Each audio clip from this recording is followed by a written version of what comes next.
a nos amis du Luxembourg, de Belgique, de Münster, de Strasbourg, d'Allemagne. Et surtout, il y a nos amis de Seine-Saint-Denis, avec qui on a fait un tandem. Évidemment, parce que campagne présidentielle, campagne législative, la convention, et c'est pas fini.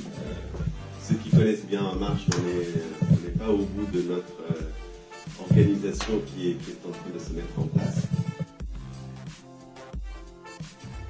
C'est une Europe, en fait, des Européens. Donc il faut qu'on construise un projet, qu'on co-construise un projet entre Européens, c'est-à-dire dans des associations, des citoyens, des militants aussi, tous ensemble pour construire un vrai projet européen.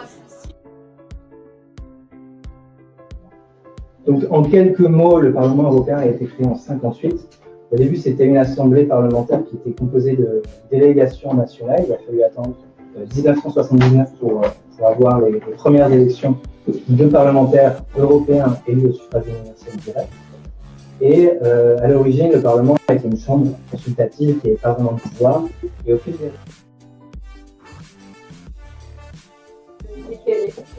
Je m'appelle Anna Starman. Alors, je suis En Marche depuis quasiment le début. Je reste pour l'instant encore animatrice locale d'un grand comité dans le premier arrondissement de Paris. Je suis depuis la nomination de notre référent responsable du pôle Europe pour les 4 premiers arrondissements de Paris, donc 1, 2, 3, 4. Et j'étais aussi mandaté par le référent de Paris pour coordonner tous les responsables du pôle Europe parisiens. Donc, c'est pas seulement ça, c'est aussi que Emmanuel Macron, à mon avis, il est le premier chef d'État en Europe qui a prononcé un discours sur l'Europe. Il a fait la Sorbonne, qui est vraiment une audacité, c'est vraiment un petit miracle. Un chef d'État national présente sa vision d'Europe dans un tel contexte, la façon que Macron l'a fait, c'est vraiment admirable. Et j'imagine aussi que Angela Merkel pourrait prononcer un tel discours dans le passé. Malheureusement, elle ne l'a pas fait, mais maintenant c'est Macron.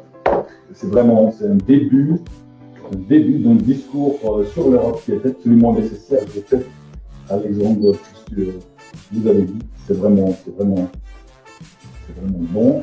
Il faut parler de l'Europe. Je vous présente quelques détails sur l'association We Are Europe, dont je suis le coprésident. En fait, un deuxième coprésident qui est polonais, qui n'est pas là aujourd'hui, c'est Paweł Golak. Et c'est une association qui a été établie à Düsseldorf il y a 5 ans, en 2012. Pourquoi est-ce qu'on a établi une telle association? C'était le moment de la crise euro, de la crise des dettes, de la grande crise européenne. C'est pour ça qu'un petit cercle d'amis s'est rencontré à Düsseldorf pour discuter le sujet européen en se demandant s'il faut faire quelque chose. Parce que c'est toujours la question centrale. Bon, voilà, donc cette journée s'est terminée, le calme est revenu, les marcheurs sont repartis vers la Rhénanie, vers la Pologne, vers la Belgique, vers la Seine-Saint-Denis. Très belle journée avec des interventions extrêmement pertinentes et brillantes sur l'Europe. Jean Arthuis, notre ami Thibault qui vient de la Belgique, qui nous a expliqué comment fonctionne le Parlement européen, et c'est très important que les citoyens européens régulièrement se penchent sur le fonctionnement de leurs institutions. Nous avons pu donc débattre de l'Europe, débattre de la République en marche et de ce qu'elle peut apporter au projet européen avec Emmanuel Macron. Et ce qui ressort de cette journée, c'est l'enthousiasme, c'est la curiosité d'aller plus loin, c'est la volonté de réfléchir ensemble. C'est le fait qu'on est en train de vivre une aventure humaine, parce qu'aujourd'hui, il y avait 40 personnes qui se sont rencontrées, qui ont échangé, qui ont discuté, qui ont envie de poursuivre cette aventure ensemble, de travailler ensemble, de faire émerger des idées.